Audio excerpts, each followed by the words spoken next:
Another day, another Sennheiser 600 series. This one, the latest and greatest 660 V2.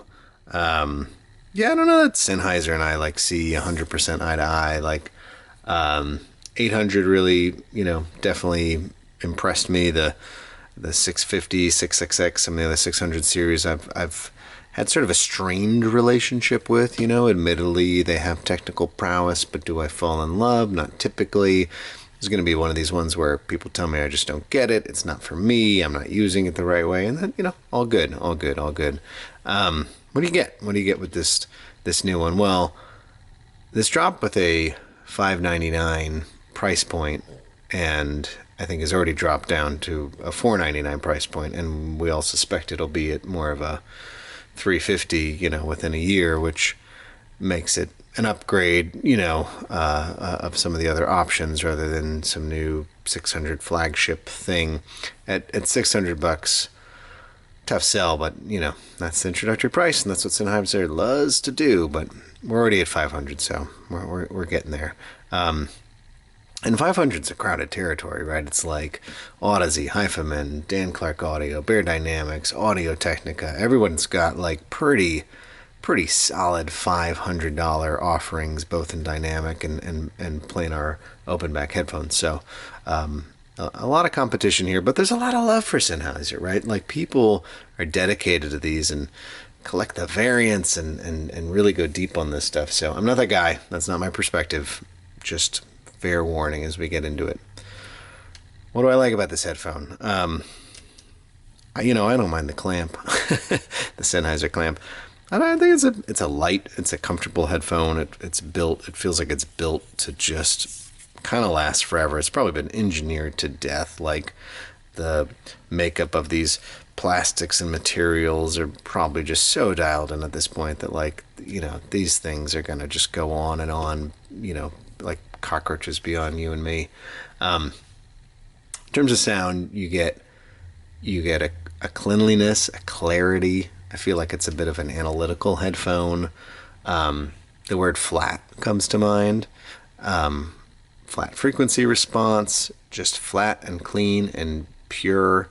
My favorite quality of this headphone is that I do feel like it has what I'd sort of characterize as a restrained energy. It's got this sort of tight snap to it, like a tightly strung drum head, where it just has kind of explosive energy off the line. I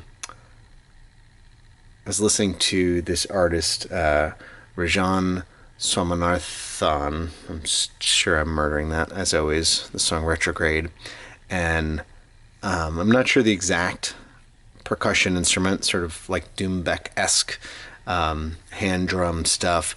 And it's got that explosive energy of a small percussive instrument like that.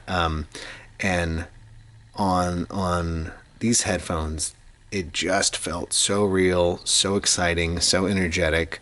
Not overblown, not like embellished, just crisp and tight. And that to me is like the best bit of these. The worst bit is that I think they are still a bit sort of shrill at times. Like cymbal wash almost has like a haze to it, where it's just like kind of a bit crowded, and there's just a bit that space, that upper mids just sort of gets all foggy for me and kind of irritating. I'm sort of particularly sensitive to like too much energy in the upper mids and treble region, and this headphone definitely leans into that space, and therefore for me it just all comes down to the right amp and amp pairing, and you need the warmth and romance and color of a tube amp in my mind, or just a super thick, luscious solid state amp, but on tubes like the Taboo in lucid mode, which I don't normally go for, but it really opens these up. It's kind of a good pairing. It kind of works for me. If I go over to another dynamic open Mac headphone like, say, these. My perspective changes, review coming shortly, but these are, I think, very ideologically different headphones. And that's, I guess, what the point I'd sort of make and try to leave you with is, like, I do appreciate the sort of kind of analytical, honest nature of these, but for me, they're just too flat, and there's just too much of that sort of energy in the region that I don't respond to. And here's what I'll say. It's like, they're not going to lie to you. They're not going to wine and dine you. They're not going to romance you. They're just going to give it to you cold and like it is. And if that's what you want out of a headphone, if you just are seeking that truth and that detail and that energy, then sure, yeah, you do you. But, you know, like I was listening to Andrew Bird's Inside Problems album, and there's the first track, Underlands, and I actually heard this live like less than a year ago, so it's sort of in my mind. And at the very beginning, and he's doing his little plucky violin thing, and then there's sort of this drop, and it just goes into this nice little swinging groove, and that should get you going. That should get you toe tapping. And on these, it just doesn't. I'm just sort of listening to it, I'm observing it, I'm just watching the music go by, but I'm not getting into it. I'm not falling in love with it. And yeah. Anyway, you know where to send the hate mail. But know that I love you. It's not you, it's me. And this is Signcraft. Signing out.